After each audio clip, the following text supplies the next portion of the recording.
Quando nós passamos a refletir sobre a reforma íntima,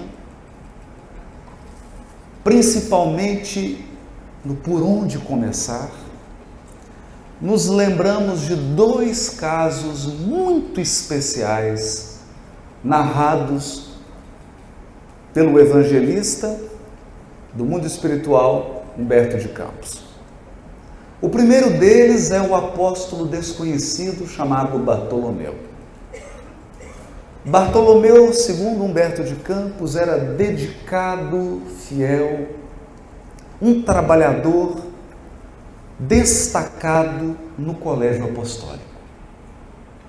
Sempre que podia, acompanhava Jesus e o auxiliava com seu espírito pacificador, com a sua alma sensível e dedicada ao semelhante. Mas Bartolomeu padecia de uma grande dificuldade que tem tomado conta de milhões e milhões de pessoas nos dias atuais. Bartolomeu era portador de uma tristeza profunda, uma melancolia, quase uma desilusão sem cura. Embora ouvisse a palavra de Jesus, embora se sentisse tocado pelo amor e pela lucidez e sabedoria do Mestre, quando Bartolomeu mergulhava na sua intimidade, ele notava algumas imperfeições e algumas dificuldades que o desanimavam profundamente.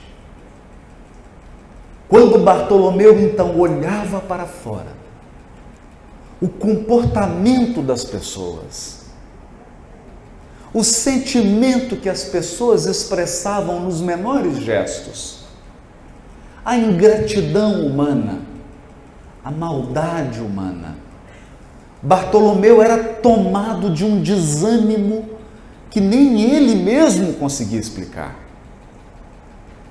Em alguns momentos ele chegava a acreditar que o mal sempre venceria, que não importava a obra do bem, nem a disposição e coragem dos tarefeiros do bem, o mal sempre encontrava o êxito. Os perversos assumiam o poder e davam ocasião aos mais inconfessáveis desejos. Essa tristeza profunda de Bartolomeu é o primeiro caso que nos chama a atenção de todo aquele que pretende conhecer-se, reformar-se e conhecer o ser humano. Sobretudo nos dias de hoje, em que a maldade parece ter se globalizado, muitas pessoas são tomadas de uma tristeza imensa, de uma descrença na vitória do bem. E essa é a primeira armadilha de quem pretende realizar a sua reforma íntima. A primeira armadilha de quem pretende reformar algo é entregar-se ao desalento. A reforma, seja qual for, de um cômodo, de uma casa, de um grupo espírita e, sobretudo, do nosso interior, nos pede, num primeiro momento, fé. Fé. Porque dirá o Espírito Emmanuel, no capítulo 30 do livro Fonte Viva, porque também nós, os espíritos imortais, trazemos o gene da divindade. Deus está em nós tanto quanto nós estamos em Deus. Esse é o primeiro ponto que precisamos considerar. Dentro de nós estão sementes divinas que irão desabrochar e irão frutificar abundantemente. Sem essa percepção, todo o trabalho daquele que pretende realizar a sua reforma íntima é o trabalho de alguém tristonho e desalentado. A seara de Jesus não é um lugar para se caminhar de cabeça baixa. É local para se caminhar com bom senso, com cuidado, com disciplina, mas com alegria, fé e esperança. Porque na direção de todos os fenômenos da vida está o sol do amor, que é Deus, a inteligência suprema do universo. O mundo não está fora de controle. É que aqui, em examinando o mal em nós e em examinando o mal na sociedade, nós precisamos refletir sobre algumas coisas. Se Deus é todo-poderoso, por que Ele não remove o mal imediatamente da terra? Você já pensou sobre isso?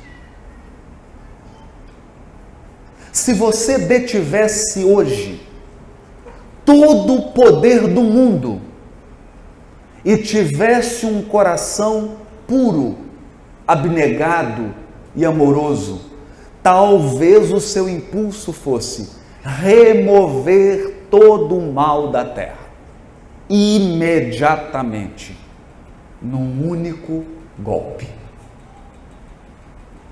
Por que Deus não faz isso? Falta-lhe poder? Falta inteligência a Deus? Falta vontade? É claro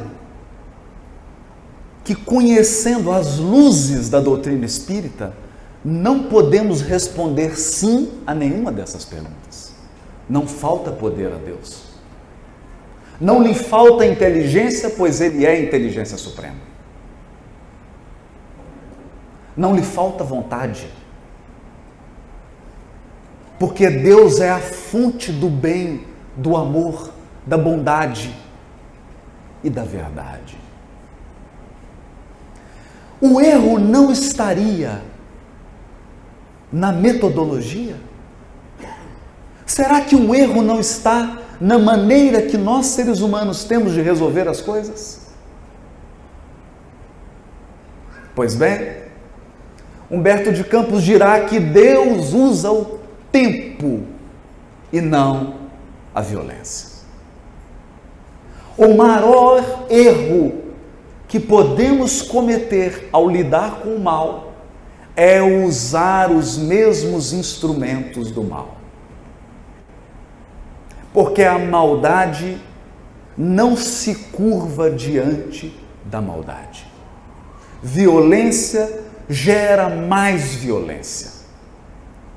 O mal só se curva ao bem e ainda assim demanda tempo. Tempo. Portanto, a maneira de Deus extirpar o mal do mundo e extirpar o mal de nós mesmos é através do tempo. Vivendo, sofrendo, experimentando, amadurecendo, nós vamos nos reformando interiormente. Imaginem Se todos os pedidos que você fez a Deus quando tinha 18 anos tivessem sido atendidos. Há um grande escritor, Oscar Wilde, ele certa vez disse: se você quiser destruir alguém, dê a ela tudo que ela pedir. Porque os nossos desejos são desencontrados. Nós queremos uma coisa hoje para reformar o nosso desejo daqui a 5 anos. O que era importante e valoroso quando você tinha 19 anos, hoje, com 50, 60, não é mais. O tempo vai burilando o nosso coração. O tempo vai transformando as pessoas. E o tempo conta com uma educadora extraordinária. Uma professora que não tem uma cara muito bonita, mas ela é muito competente. Essa professora se chama dor. A dor, primeiro, nos torna profundamente humanos. Profundamente humanos. Todas as ilusões de grandeza, todas as ilusões de hegemonia e preponderância cedem quando chega a dor. Na dor, todos somos iguais. Na dor, gaúcho é igual a mineiro. Porque a dor é igual para todos os seres humanos. Na dor, nós adquirimos experiências, amadurecemos o coração. Portanto, não há erro na condução da vida. Os métodos de Deus são diferentes dos nossos. Porque Deus educa. Deus educa. E educação pede tempo. É preciso muito cuidado para não cair na armadilha do apóstolo Bartolomeu. Se você pretende a reforma íntima, se você pretende se conhecer, não se permita o desânimo e a tristeza. Não se permita o desalento. Mas agora vem o segundo caso. O segundo caso envolve o apóstolo Simão Pedro. Simão Pedro possuía uma experiência de vida que o tornava naturalmente o líder dos apóstolos. A sua idade, a sua vivência, a sua dedicação a Jesus o tornavam naturalmente aquele que, após a partida do Mestre para o mundo espiritual, seria o chão firme, a estaca que iria sustentar o trabalho cristão na terra.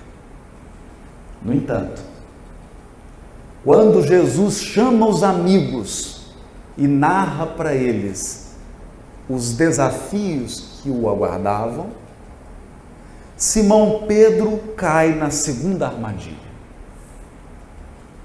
Ele demonstra desconhecer seus próprios limites, desconhecer as suas fraquezas.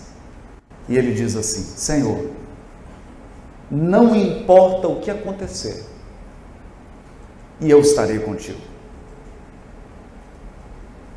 Jesus, que observava aquele discípulo que sequer havia começado o trabalho da sua vida, porque o grande trabalho da vida de Simão Pedro se iniciaria depois da crucificação. todo o seu apostolado teria início depois da crucificação. E naquela época, eu não sei aqui em São Borja, mas naquela época o dia começava quando o galo cantava. Em Belo Horizonte já não é mais assim. Então Jesus diz a ele, na linguagem simbólica do Evangelho, antes que o dia comece. Que dia? O dia da missão de Simão. O dia em que o seu trabalho de apóstolo teria início. Antes que esse dia comece, Simão. Antes que o galo cante. Você vai me negar 3 vezes. Mal começou e você já vai me negar. Simão Pedro ficou tomado de espanto. Eis então a segunda armadilha. Reforma íntima pressupõe autoconhecimento. Conhecer-se. Conhecer-se é saber quais são nossas forças, quais são nossas virtudes, mas também quais são nossas limitações. Até onde podemos ir, até onde suportamos e até onde o outro tem um papel na nossa vida. Geralmente, aquilo que nos falta sobra naqueles que nos acompanham. Mas nem sempre somos capazes de reconhecer o valor das pessoas que possuem o que nos falta. Então nós podemos dar um exemplo. As pessoas que são muito realizadoras, dinâmicas, ativas, algumas dessas pessoas têm pouca reflexão. Por outro lado, aquelas que são muito reflexivas, que pensam muito, que planejam muito, têm pouca força de ação. Então Deus coloca um que reflete muito do lado de um que faz muito. Para que aquele que faz muito aprenda a refletir e aquele que reflete muito aprenda a realizar. Mas o que acontece? Aquele que reflete muito é incapaz de valorizar o que faz. E aquele que faz é incapaz de valorizar o que reflete. O Criador, então, distribui as criaturas. Ele agrupa as criaturas para formar grupos fortes. Mas isso exige que nós aprendamos a valorizar o outro. Por isso, 12 apóstolos. Por isso, 12. E Jesus ainda trouxe um 13º, que foi Paulo, o apóstolo dos gentios. Um grupo, cada qual com uma característica, cada qual com um aspecto forte. Você pode se identificar com algum deles, não há problema nenhum nisso. O que nós não podemos é desvalorizar o papel do outro. Identificar-se é uma coisa, desvalorizar é outra. Então é natural que você tenha um carinho maior por João Evangelista, que é o Francisco de Assis, mas isso não implica em te retirar o valor de um Paulo de Tarso. Você pode se identificar mais com Paulo de Tarso, mas isso não significa retirar o valor de Bartolomeu. Esse é um ponto muito importante.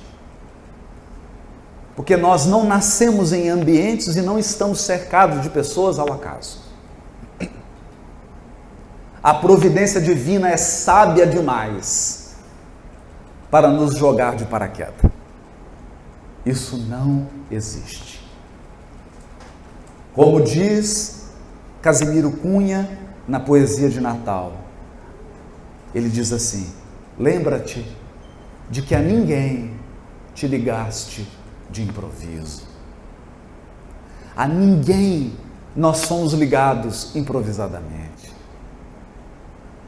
Forças do destino reúnem os corações, que precisam cooperar uns com os outros e, sobretudo, aprender uns com os outros.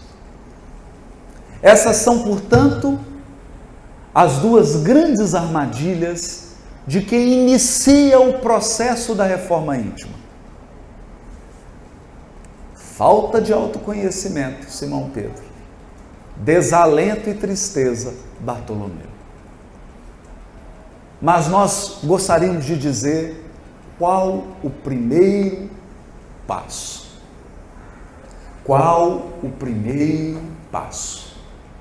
E aqui nós nos recordamos da contribuição extraordinária da doutrina espírita para a reforma íntima das criaturas. Há várias correntes da psicologia ensinando as pessoas o processo de transformação ou do que elas chamam de libertação. Há várias correntes espiritualistas propondo a meditação, o autoconhecimento, o mergulho dentro de si mesmo. Mas nós ficamos a pensar: de que vale mergulhar num oceano 40 metros de profundidade se você perder a direção? Mergulhar não é tão difícil. O difícil é voltar ileso. Entrar numa floresta e explorar essa floresta não é tão difícil. O difícil é sair dela. Eu posso muito bem visitar o Rio Uruguai, até quero. E posso mergulhar nas suas águas. Mas será que eu vou sair delas? Então, muitas correntes psicológicas, filosóficas e espiritualistas falam do autoconhecimento. Falam da meditação. Falam que você deve conhecer seus sentimentos, que você deve conhecer as suas características, conhecer as suas imperfeições, mas não nos dão uma bússola. Portanto, para nós espíritas, deve estar mais claro do que o sol. Quem deseja realizar o processo do autoconhecimento e da reforma íntima, deve ter como guia e modelo Jesus.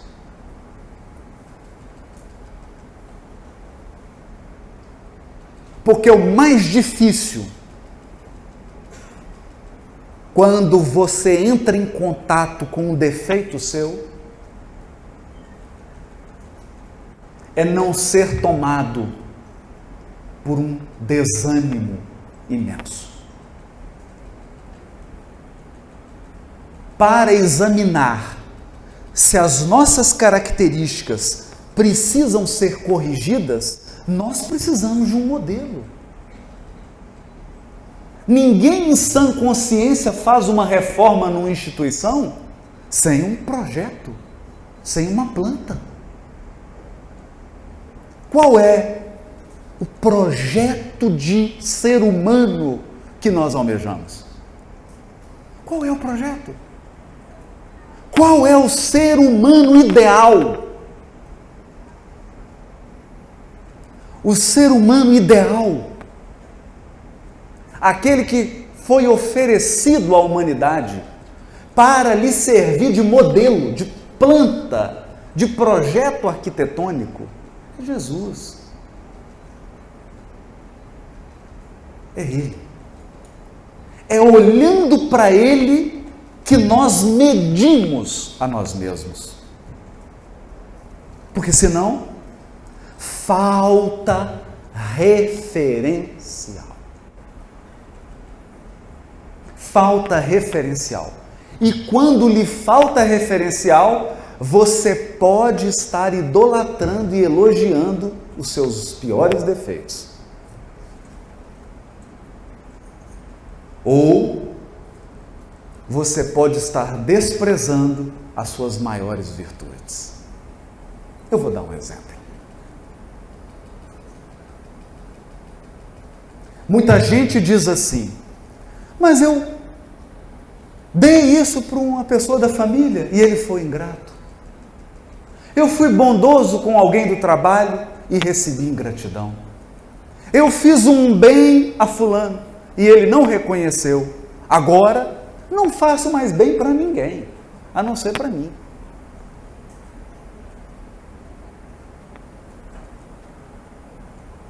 Acontece que se você tomar o modelo que é o Cristo, olhar para Ele, você irá descobrir que o erro não é de quem dá, o erro é do ingrato. Se você foi generoso e o outro foi ingrato, o erro não é seu, o erro é dele. Aliás, nós aprendemos com o nosso modelo que toda pessoa que se dispõe a fazer o bem precisa ter coragem de experimentar a ingratidão, porque vai experimentar.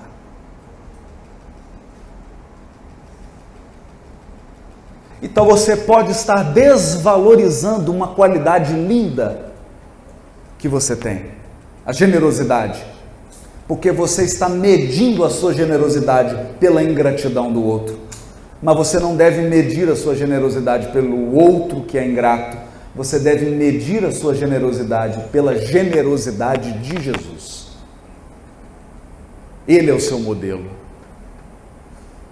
Ele é a régua.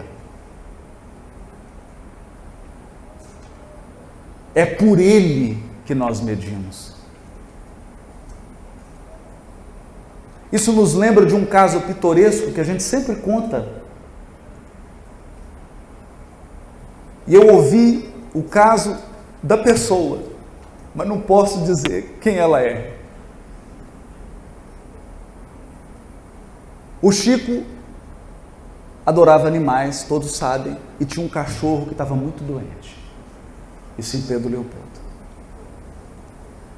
Ele então acordava muito cedo, trabalhava o dia inteiro, saía do serviço e no horário de café de intervalo ele psicografava Paulo Estevão, outros romances, enquanto os outros funcionários lanchavam, ele psicografava. Acabava o expediente, ele psicografava. Dava 8 horas, ele ia para o grupo espírita, atendia até as 10, 11, meia-noite, 1 da manhã, 2 da manhã. Chegava em casa, o cachorro doente, ele ia cuidar do cachorro. Então uma pessoa, e eu não posso dizer quem, olhou e falou assim: vou ajudar o Chico.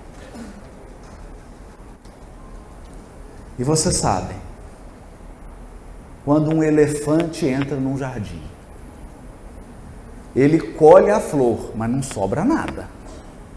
A pessoa olhou e disse assim: já sei como é que eu vou ajudar o Chico. Matou o cachorro. É assim. Não é? Resolveu o problema. O Chico então chega em casa e recebe a notícia da própria pessoa: Chico, vi seu sofrimento aí, matei o cachorro para você. Acontece que você tem o bichinho em casa, muitos anos, você toma amor pelo bichinho, e o Chico ficou triste. E aquela tristeza se transformou assim num pouquinho de mágoa. E aquela mágoazinha foi crescendo e aquilo virou uma sombra no coração do Chico. Certo dia ele atendia na psicografia, o Emmanuel, seu guia espiritual, lhe apareceu e disse assim: Chico, nós estamos com um problema. Você já percebeu que está com uma mancha escura no seu coração, uma mancha espiritual. É mágoa. E nós sabemos contra quem.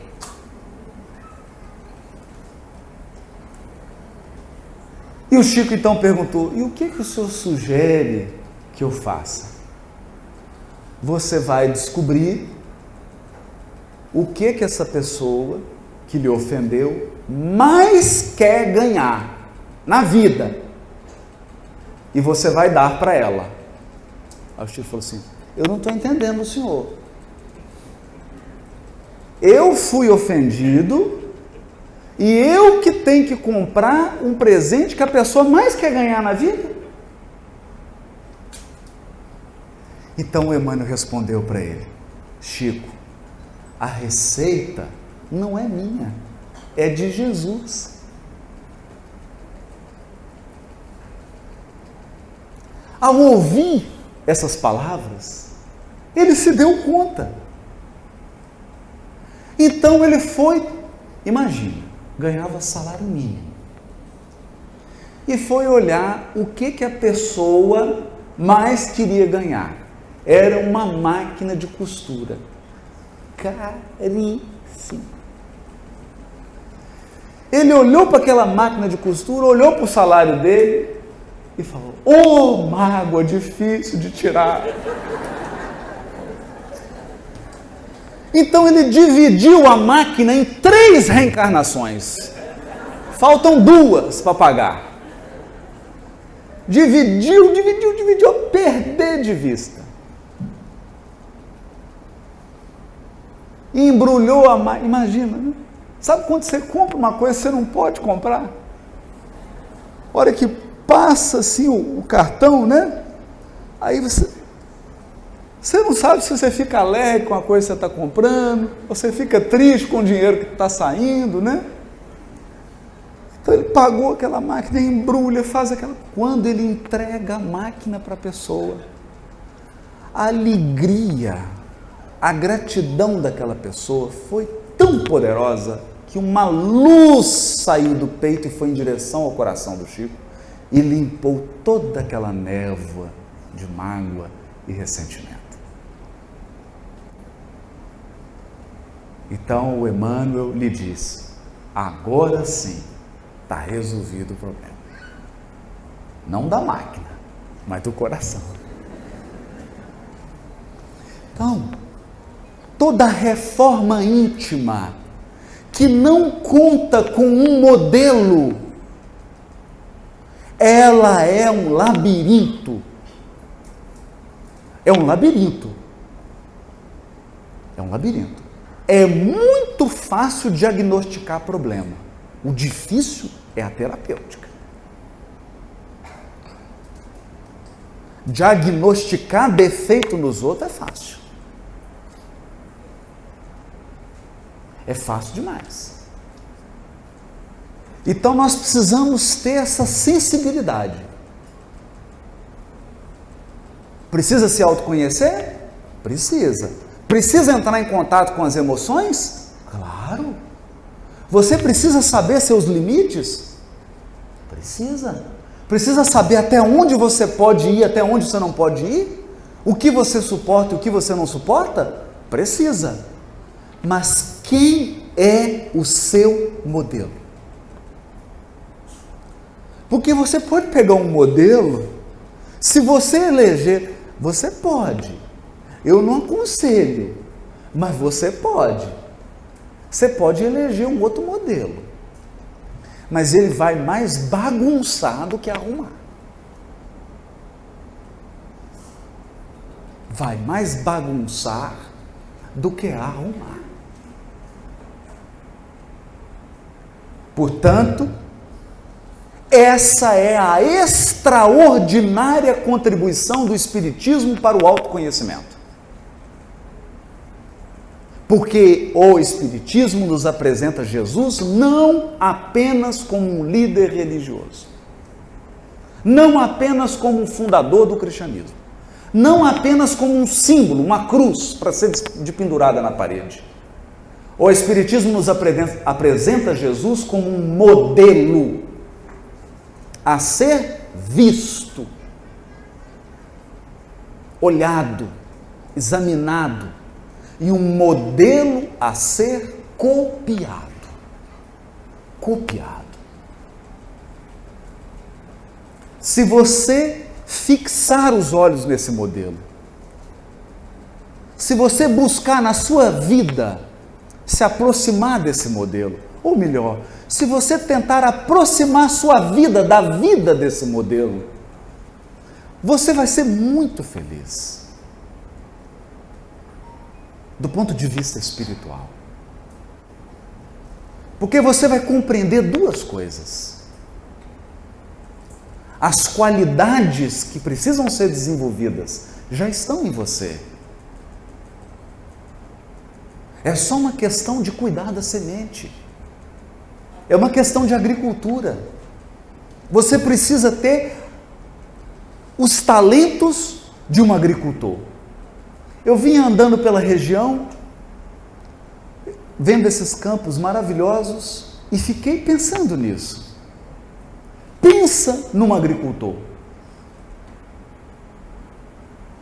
Ele prepara um terreno imenso, imenso, mas ele não tem garantia de que vai colher. Você já pensou nisso? Você já pensou que da hora para a outra pode cair uma tempestade e arrasar toda uma plantação? Você já pensou, e sobretudo aqui no Rio Grande do Sul, que tem hora que faz tanto frio, que parece que o Polo Sul veio para cá? E isso pode arrasar toda uma plantação? Então o primeiro ato de um agricultor é um ato de fé, porque ele ara a terra, ele corrige o pH da terra, ele escolhe a semente, ele semeia, ele cuida, mas ele tem fé. Ele não tem garantia de que vai colher, ele tem expectativa de que vai colher, mas nem assim ele deixa de plantar. Então, para fazermos reforma íntima, é preciso a fé de um agricultor.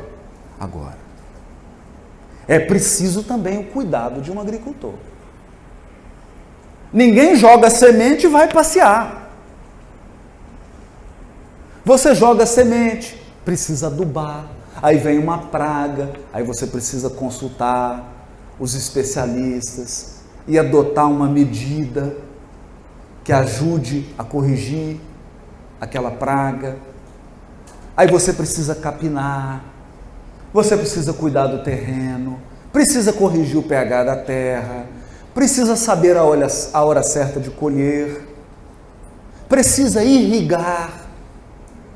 Há uma série de cuidados,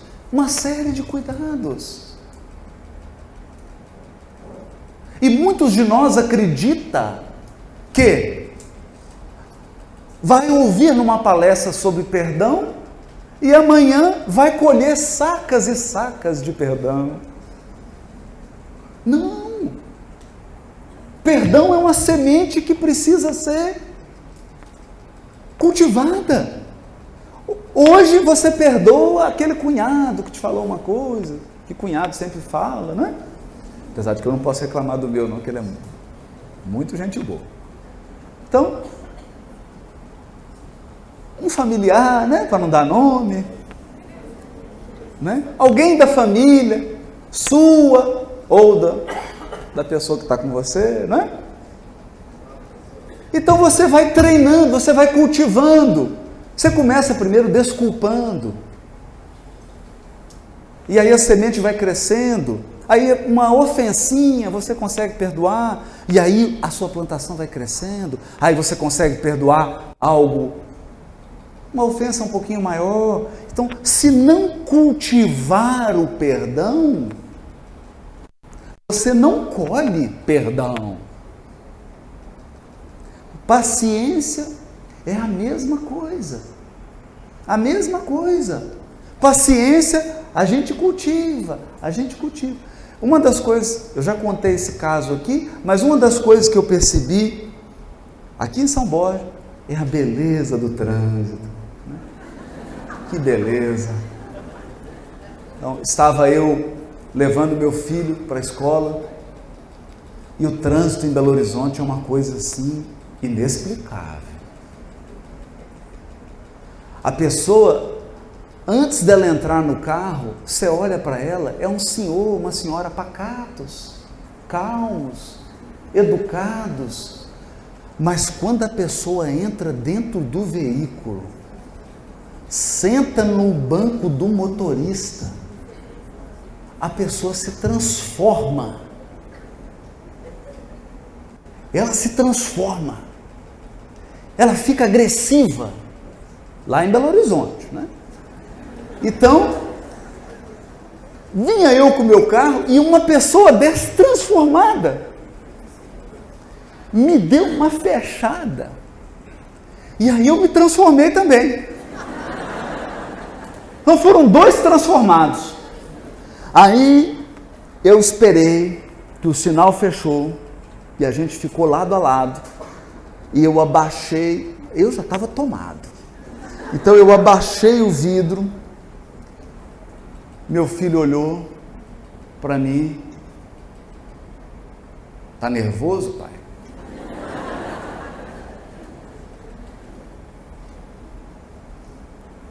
Um pouco. Só um pouquinho. O senhor vai xingar ele? Estou querendo. E se ele for uma pessoa daquelas que assiste a sua palestra? Aí eu falei assim, aí minha reputação está acabada. Imagina, você abaixa o vidro e fala, não sei o que, a pessoa fala, olha, eu te assisto. Vai falar o quê? Então naquela hora eu tomei o controle. Suspendi o vidro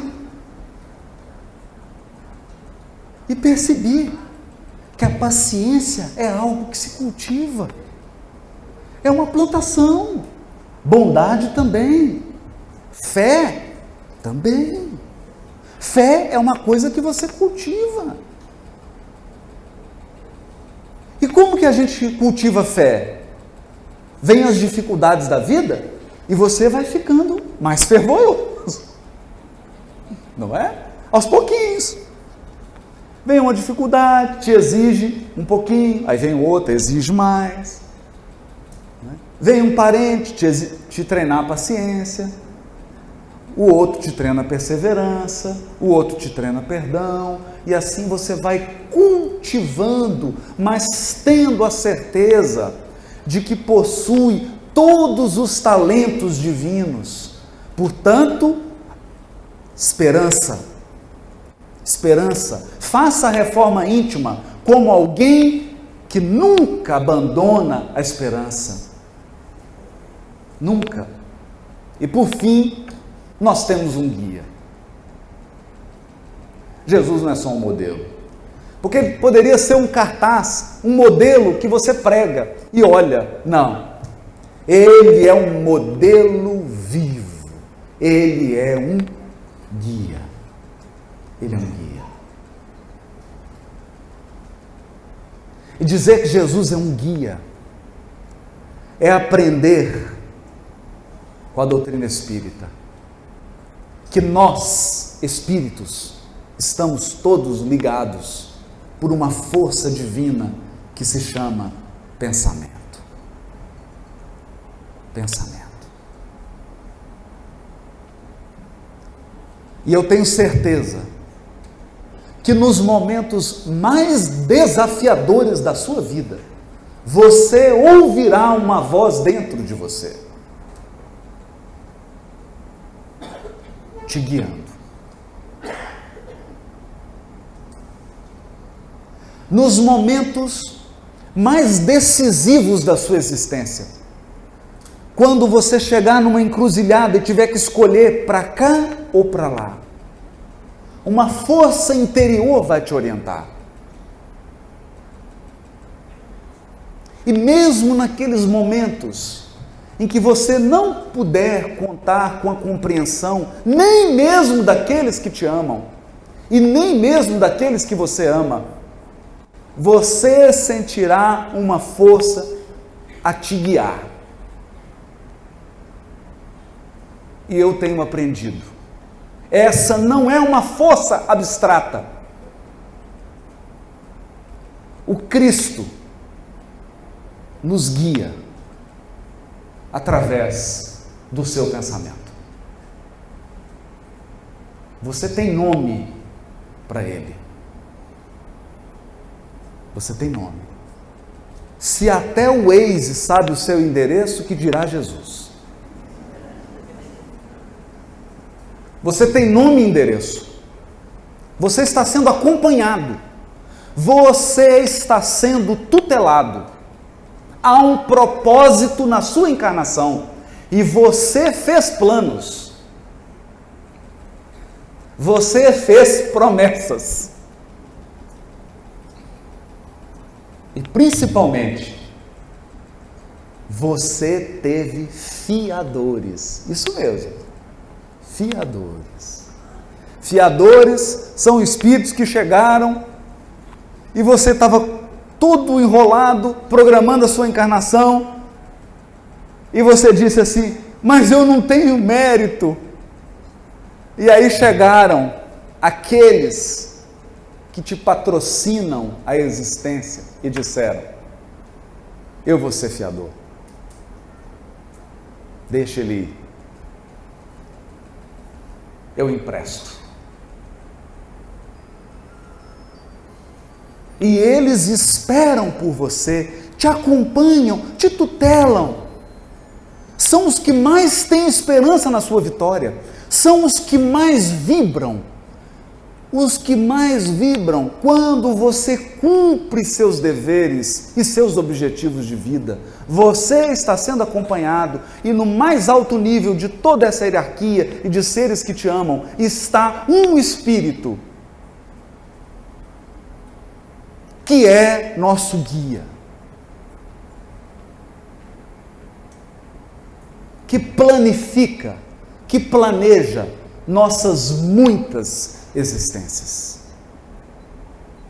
É um guia, amigo, inseparável. Portanto, agora, com essas informações, nós podemos realizar com fé, com esperança, com otimismo e com muito trabalho a nossa reforma íntima e o nosso autoconhecimento. Muito obrigado. Boa reforma íntima para todos nós.